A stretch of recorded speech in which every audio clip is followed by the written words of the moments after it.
একটা হুইসেল দেওয়ার সাথে পৃথিবীটা কাঁপতে শুরু করবে, ঝলঝলা, পাহাড়গুলো ভেঙে যাবে। এই পৃথিবীর সবচেয়ে বড় পাহাড় মাউন্ট এভারেস্ট ভেঙে খান খান। ৮,৮৯৫ কিলোমিটার, ৮,৮৯৫ মিটার উঁচু, ২৯,০৩৫ ফিট এটার হাইট। এশিয়ার সবচেয়ে বড় পাহাড় নাই মুহূর্তের মধ্যে কাল-আইনিল মানফুশ।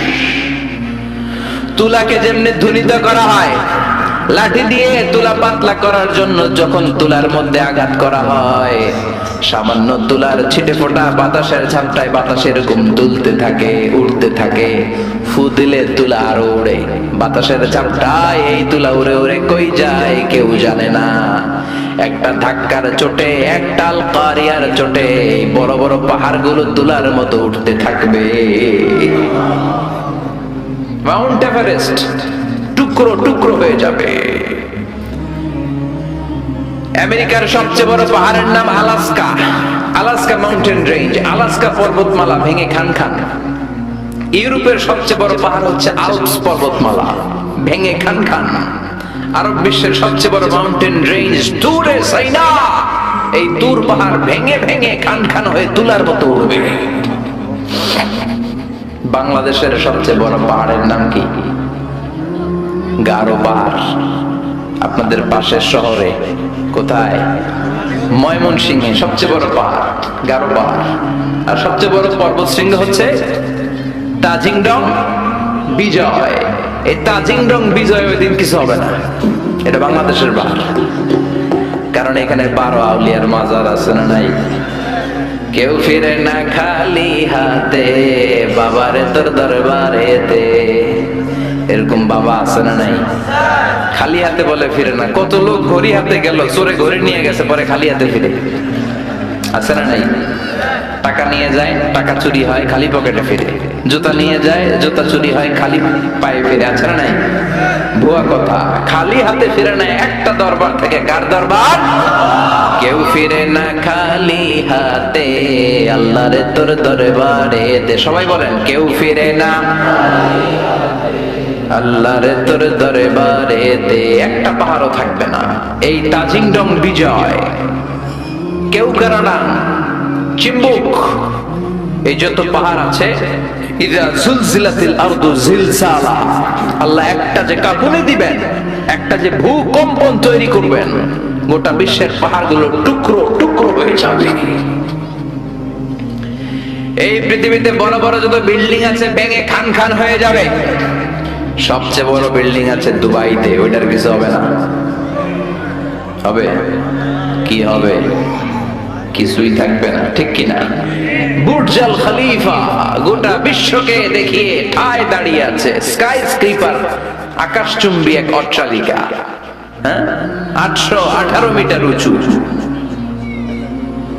163 তলা। এটা সৌদি আরব আরেকটা বানাচ্ছে, কিংডম টাওয়ার, 1000 মিটার উঁচু। 1000 মিটার 1 কিলোমিটার। একটা বিল্ডিং যদি লম্বায় 1 কিলোমিটার উঁচু হয়, এটা দেখা যাবে সামনে যে? আল্লাহু আকবার। চায়নাতে আছে সাংহাই টাওয়ার, কাবা ঘরের পাশে আছে মক্কা রয়্যাল ক্লক টাওয়ার, মালয়েশিয়াতে আছে পেট্রোনাস টুইন টাওয়ার, এক টাওয়ারের চেয়ে আরেকটা বড়। তাইওয়ানে একটা আছে দি টাইপেডাং 101, 101 তলা। আল্লাহ কিয়ামতের দিন ইযা যুলজিলাতিল আরদু জিলজালাহা আল কারিআতু মাল কারিআ, ওই যে হুইসেলের বাঁশির শব্দে যে ভূমিকম্প হবে, একটা টাওয়ারও টিকবে? চিল্লায় বলেন, টিকবে? এজন্য আল্লাহ বললেন, আল কারিআতু মাল কারিআতু ওয়া মা আদরাকা মাল কারিআ। সেই দিন ওই হুইসেল দেওয়ার সাথে সাথে পুরো পৃথিবীটা কাঁপতে শুরু করে দিবে। কার কথা? আর জোরে বলেন, কার? ইযা রুজ্জাতিল আরদু রাজ্জান ওয়া বুসাতিল জিবালু বাসসা। সেই আল কারিয়ার হুইসেল দেওয়ার সাথে সাথে পুরো পৃথিবীর এমন কোন জায়গা নাই কাঁপতে শুরু করবে না, সব কাঁপাকাঁপি শুরু করবে। বিল্ডিং গুলো ভেঙে দুমড়ে মুচড়ে যাবে, পাহাড়গুলো ভেঙে খান খান, স্যাটেলাইট গুলো একটার সাথে আরেকটা ধাক্কা লেগে সব শেষ। আমাদের এখন স্যাটেলাইট আছে কিনা? বঙ্গবন্ধু স্যাটেলাইট, আছে না নাই? কিছুদিন আগে শুনলাম এটা নাকি নাই এখন, কই যেন উইরা চলে গেছে। হায় হায়, প্রবাসীদের হাজার কোটি টাকা আকাশে উড়াল দিছে। আল্লাহ হেফাজত করুক। এই স্যাটেলাইট গুলো একটার সাথে আর একটা কলাপস করে সব শেষ থাকবে। কিয়ামত শুধু এক দেশে হবে না, পৃথিবীর সব জায়গায় এট এ টাইমে এই বিস্ফোরণ শুরু হয়ে যাবে। গগনবিদের চিৎকার, বাঁচাও! সারা পৃথিবীর বুকে এরকম চিৎকার, বাঁচাও! আপনি এখানে, আপনার ভাই থাকে সৌদি আরবে, সে দিবে চিৎকার। আপনি এখান থেকে চিৎকার, গোটা বিশ্বের চারদিক থেকে সবাই চিৎকার দিবে। চিল্লায় বলেন ঠিক কিনা? আবার আল্লাহ বললেন ফাইযা বারিকাল বাসারু ওয়া খাসাফাল কামারু ওয়া জুমিআশ শামসু ওয়াল কামারু ইয়াকুলুল ইনসানু আইনাল মাফার। সেদিন মানুষের চোখ হবে ছানা বড়া, চন্দ্র সূর্যে কোনো আলো নাই, সবার মুখে এক চিৎকার, পালাবো কই, যাবো কই? চারদিকে কাঁপাকাঁপি আছে না নাই? চারদিকে ইদা জুলজিলাতিল আরদু জিলজালাহা আছে না নাই? চারদিকে আল কারিয়াতু মাল ওয়া মা আদরাকা মাল। আল্লাহ এই ছোট্ট সূরার মধ্যে কিয়ামতের নকশা এঁকে দিয়েছেন। সুবহানাল্লাহ পড়বেন না? কিয়ামতের ধারাবাহিক প্রামাণ্য বর্ণনা দিয়েছেন। শুনতে রাজি আছেন? মনোযোগ আছে না গেছে? তাকবীর দেন, লিল্লাহি তাকবীর। আবার আল্লাহ বললেন ইয়াউমা নাতবিস সামাআ কাতাইয়িস সিজিল্লি লিল কুতুবি কামা বাদানা আউওয়ালা খালকিন নুঈদু। সেই বিস্ফোরণের দিন, মহাপ্রলয়ের দিন, আমি বিশাল আকাশটারে গুটিয়ে নেব। বিশাল আকাশটারে কি করব? কথা কন। বিশাল আকাশটারে গুটিয়ে নেব। যেমনি কাগজের পাতাকে তোমরা গুটিয়ে নাও, কাগজের পাতাকে যেমনি ভাঁজ করো, কাগজের পাতাকে যেমনি গুটিয়ে ধরো, কিয়ামতের ওই হুইসেল হওয়ার সাথে সাথে বিশাল আকাশটারে আমি গুটিয়ে দেব। আল্লাহু আকবার। এরকম থাকবে না, এরকম মেঘ থাকবে না, নীল আকাশ থাকবে না। এজন্য আকাশের দিকে তাকিয়ে দোয়া পড়ার দরকার আছে না নাই? বিশ্বনবী আকাশের দিকে তাকালে দোয়া পড়তেন। মেঘ দেখলে বিশ্বনবী দোয়া পড়তেন, ঠিক কিনা? আর আমরা আকাশের দিকে তাকালে গান আছে না নাই?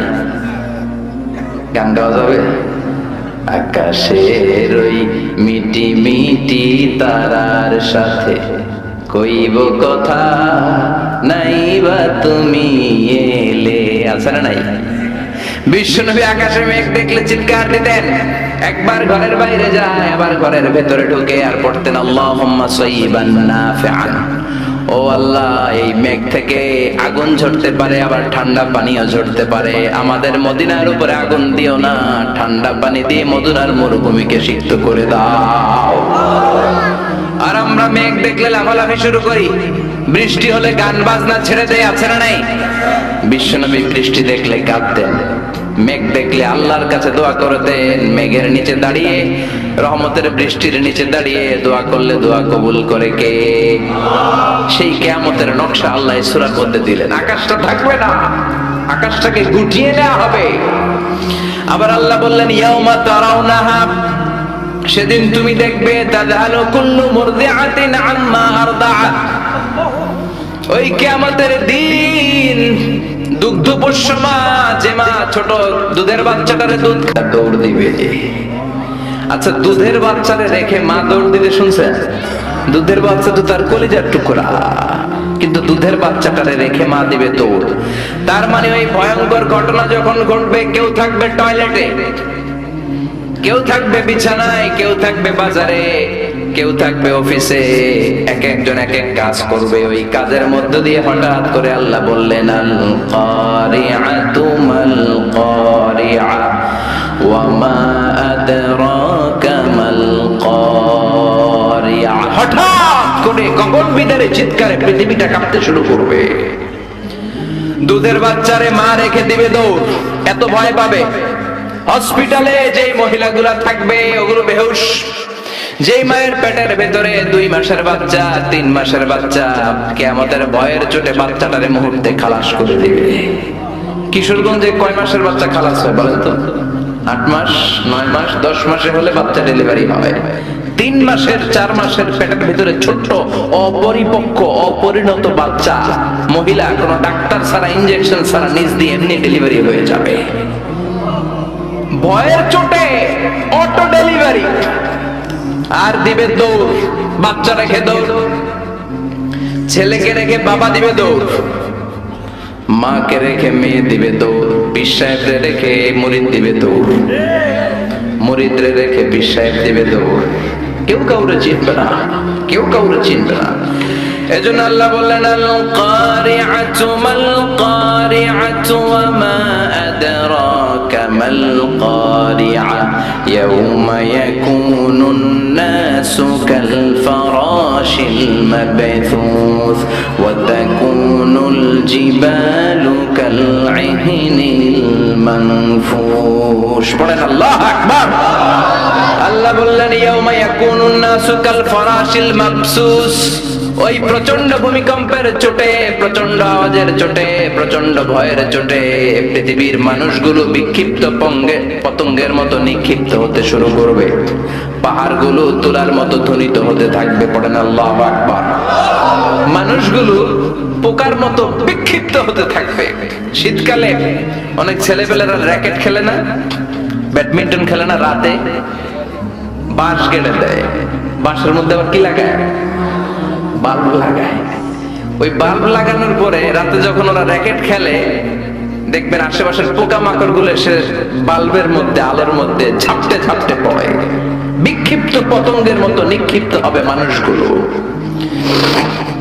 ওই বাল্বের আলোতে আলোর পোকাগুলো যেমনি ছিটকে ছিটকে পড়ে, আল্লাহ বললেন দুনিয়ার মানুষগুলো গ্র্যাভিটেশন ল যখন পৃথিবী হারিয়ে ফেলবে, এই পৃথিবীর সেন্টারে একটা আকর্ষণ আছে যেটার নাম হলো মাধ্যাকর্ষণের আকর্ষণ। ওই কিয়ামতের ধাক্কার চোটে মাধ্যাকর্ষণ যাবে কই, পৃথিবী যাবে কই?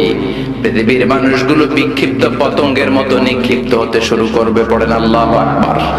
কে কোন দিকে ছিটকে পড়বে? এখন এই পৃথিবীতে আমরা লেগে আছি।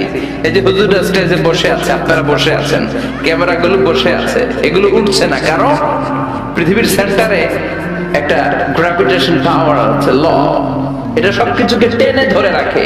কিয়ামতের দিন যখন কোলাপস হবে এই পাওয়ারটা থাকবে না। কে কোন দিকে ছিটকে পড়ে যাব, কে কোন দিকে যাবে কেউ জানে না। সাগরের পানির মধ্যে আগুন ধরে যাবে, আগুন লেগে গেলে কোথাও আমরা নিভাই কি দিয়ে? কথা বলেন। আর ওই পানির মধ্যে সেদিন আগুন ধরায় দিবে কে? দাও দাও করে জ্বলবে সবগুলো মহাসাগর। H2O, হাইড্রোজেনের 2টা মলিকিউল আর অক্সিজেনের একটা মলিকিউল, এটা মিলে পানি। এই H2O নিয়ে বাংলাদেশে কত নাচানাচি আছে না নাই?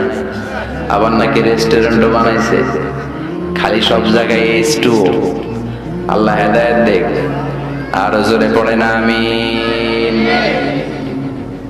এই H2O আলাদা হয়ে যাবে, হাইড্রোজেন আলাদা, অক্সিজেন আলাদা। এই দুইটা একসাথে হলে পানিকে নিভায়, কিন্তু দুই গ্যাস আলাদা হলে আগুন রে আরো জ্বালায় দেয়। এই দুই গ্যাস একসাথে হলে আগুন নিভায়, আর এই দুই গ্যাস যখন আলাদা হয়ে যায়, দুই গ্যাসই আগুনের মতো দাউ দাউ করে জ্বলে। কিয়ামতের দিন পানি আর পানির মতো থাকবে না। পানির H2O হাইড্রোজেন আলাদা হয়ে যাবে, অক্সিজেন আলাদা হয়ে যাবে। দুই গ্যাসের মধ্যে দাউ দাউ করে আগুন জ্বালিয়ে দিবে কে?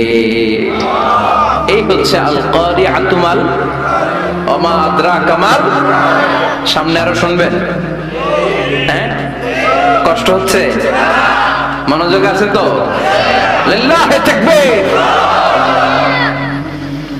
আল্লাহ বললেন প্রথম ফুৎকার দেওয়ার সাথে এতটুকু ঘটবে, ওয়া তাকুনুল জিবালু কাল ইহনিল মানফুশ, পাহাড়গুলো ছিন্ন বিচ্ছিন্ন হয়ে যাবে, সাগরের মধ্যে দাউ দাউ করে আগুন জ্বলবে, মানুষগুলো বিক্ষিপ্ত পতঙ্গের মতো নিক্ষিপ্ত হতে শুরু করে দিবে, সবগুলো হয়রান পেরেশান।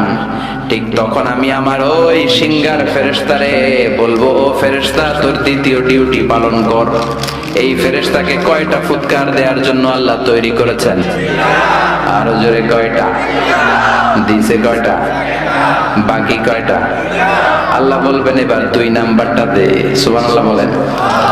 একটা দিয়া উনি এমনিই থাকবে আগের মতো, 2 ঠোঁটের মাঝখানে হুইসেল রেখে তাকায় থাকবে 2 নাম্বারটা কখন দিতে বলবে। আল্লাহ বলবেন আল